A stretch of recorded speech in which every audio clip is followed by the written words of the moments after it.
So according to USA Today, which I trust, Passover is the most celebrated Jewish holiday. And even if it's not, yeah, that's what they say. Yeah, you'd think it might be Hanukkah or something, but I think there's something about Rosh Hashanah, but there's something about Passover. Even the people who never step foot in a synagogue, I think that's why they often will celebrate Passover. And it makes sense why, right? There's the Seder with the rituals and the music and the food. We bring the story to life.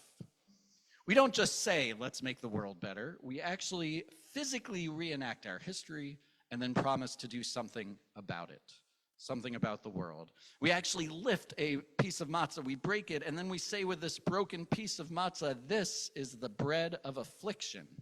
Let all who are hungry come and eat. Now we are slaves. Next year we will be a free, liberated people. And of course, Passover extends beyond the Seder. It's a full week, as the Torah teaches us this week. We get 7 or 8 days, depending on who you are and how you're counting. And that's a full week to think about the messages of our story. A full week to process the meaning and the rituals and everything behind them. Let all who are hungry come and eat, we say. It is a call for social action, a call to make the world a better place. As I say, and who knows where I learned this from, lots of rabbis say this, once we were slaves, now we are free, and now we have to do something with that freedom. It's on us to use that freedom appropriately. Rabbi Rick Jacobs, who is the president of the Union for Reform Judaism, elaborates on lechem ha'oni, the bread of affliction. So he says, yes, we open with an invitation for all who are hungry to come and eat. And then he says, we also invite to our table all those who are hungry for an enlightened faith, a faith that requires debate, dissent, and spiritual empathy for the other, a faith that eschews self-righteous claims to exclusive divine truth in favor of courageous acts against intolerance and bigotry. Our liberal Jewish faith, Rabbi Jacob says, is not one in which we declare we have it right and everyone else has it wrong. We don't say that we can state with 100% accuracy that we have it figured out. At least I know I can't, and I hope you also don't have it all figured out. Where our religion is not one in which our beliefs should lead to intolerance and bigotry. Rather, our faith and our Seder should be a place in which debate, dissent, and spiritual empathy are things that we employ for one another, while also fighting against intolerance and bigotry. This is what it means to lift up the bread, the matzah, and say, let all who are hungry come and eat. Unfortunately, in our current climate, that's really hard to do. We could go back to 2016 or 2020, and even post-October 7th, there has been so much division. Lately, as I'm sure you've seen, that has bubbled over on campus. Pro-Palestinian protesters are arrested, suspended from school, often for trying to support the lives of a starving, bombed people. And at the same time, some Jewish students have feared for their safety. They've confronted anti-Semitism such as shouts for the 7th of October is going to be every day for you, or go back to Poland, or someone who got jabbed in the eye by a protester for what she thinks for wearing a Star of David necklace. And the situation is only further complicated because some of the Jewish students have joined the pro-Palestinian encampments.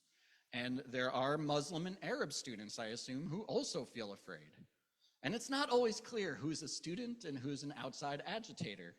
And it's not always clear what is media fear-mongering and what is actually happening on the ground. It is a complex web in which the left and the right are clashing. The limits of both free speech and personal safety are being tested. Nuance seems completely non-existent, and there are feelings that anti-Semitism is sort of there the whole time under the surface. And in many ways, this campus climate is a microcosm of the larger state of things. And so, of course, the idea of debate and dissent and empathy just feels so difficult and impossible right now. And that's why I think now more than ever is when we need those things. I'm not saying we have to give up on our opinion or a position. I'm definitely not saying that all sides are equal and all sides have it right. I'm not saying that. There really are I'm not saying that there aren't awful actors out there. There's some really bad folks out there. And I'm not saying that we have to tolerate anti-Semitism or attacks on our values, beliefs, or physical safety. In fact, the opposite. I think we need to stand up to anti-Semitism and harm to us. But I am saying that maybe if we're on the side of the encampments, maybe we need to ask ourselves, why would some Jews feel unsafe with signs that say from the river to the sea? Why might a condemnation of Israel without a condemnation of Hamas feel anti-Semitic?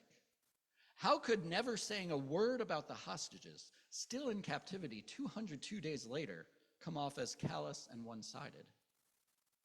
And if we're against the encampments, if we're in that pro-Israel camp, however we term it, maybe we should ask, why would people care so passionately for the well-being of thousands of children and innocent bystanders? In what ways has the Israeli government been unjust in its response to October 7th? What Jewish values might the Jewish pro-Palestinian protesters be drawing on?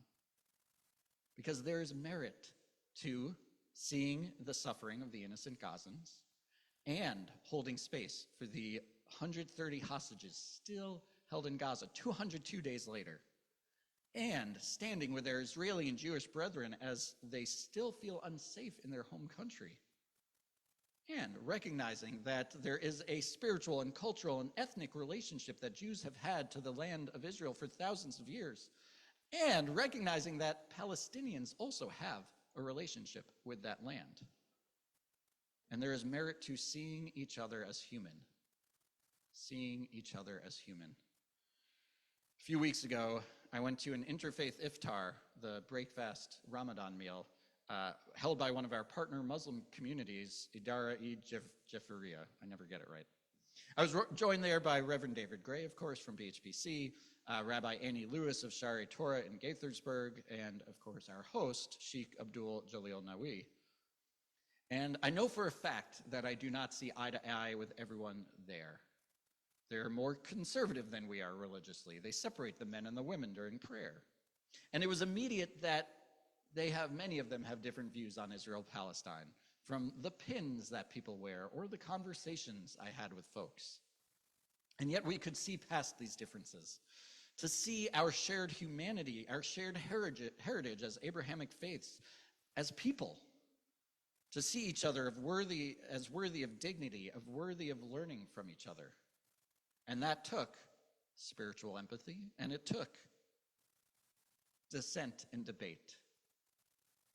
This Passover, may we hold up the bread of affliction, which calls us to listen and debate, and yes, even dissent, but with empathy and dignity, especially on tough issues like Israel-Palestine. Let all who are hungry come and eat. Amen. Amen. We pause to reflect on how we can bring empathy to our own difficult conversations.